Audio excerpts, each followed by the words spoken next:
رحمۃ اللہ علیہ جو فاؤنڈر آف سنی تحریک تھے، آپ نے ایک بات غور کرنے کی بات یہ ہے کہ آفٹر 80 یہ سب چیزیں لسانیت کی بنیاد، مذہبی جو بھی مذہبی فسادات کرائے گئے فرقہ واریت کے نام پر، یقیناً اس فسادات میں آپ نے ایک پوائنٹ تو آپ نے ڈسکس کیا، ابھی ایکسپلین کیا، اور دوسرا یہ ہے کہ یہ فنڈنگ والی بات یقیناً وہ گورنمنٹ کو بھی پتہ ہے، لیکن آپ نے ایک بات جو غور کرنے طلب ہے وہ یہ کہ اتنی تمام دہشت گردی کے باوجود جہاں آپ نے ٹالرنس کا ذکر کیا، وہ آپ نے دیکھا ہوگا کہ ہم نے نہ اسلحے کو ہاتھ اٹھایا اور نہ ہم نے آج ہمارے جو شہداء کے بچے ہوا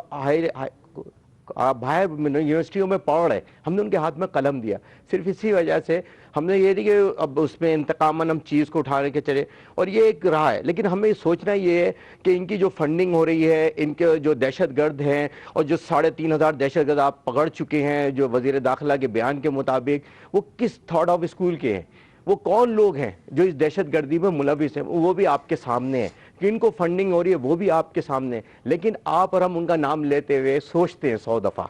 یقیناً آج میرے جب قائد کو شہید کیا گیا تو اس میں جو دہشت گرد تنظیم ملوث تھی وہ بھی ایجنسی پہ چلا جاتا، اگر کاؤنٹر گولی سے اگر وہ لڑکا نہیں مرتا، جب کاؤنٹر گولی سے وہ لڑکا انتظامیہ کی پولیس کی گولی سے مرا ہے تو ایک چیز آئیڈینٹیفائی ہو گئی کون لوگ تھے، وہ لوگ تھے 80 کے اندر سنی تحریک کا وجود نہیں تھا،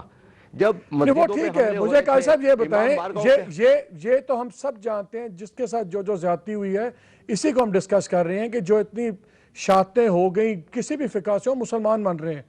پریکٹیکل میں یہ جاننا چاہتا آج اگر آپ کے ہاتھ میں ہو اقتدار، آپ مجھے وہ 2 قدم بتائیں کہ کیا ایسا میں کہتا ہوں میرا خیال میں ایک کامن خطبہ ہونا چاہیے فقہوں میں، کچھ کانٹینٹ کنٹرول ہو، کچھ نفرتیں کم ہو، شاید آپس میں ایک دوسرے کے آپ اداروں میں جا کے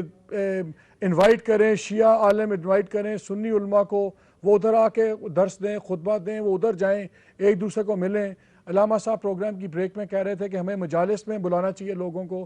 اس قسم کی ہم کیا 4-5 چیزیں جو ہو سکتی ہیں جو ہم کریں؟ ہسٹری تو سب کی بڑی خون سے بھری ہوئی ہے۔ Number one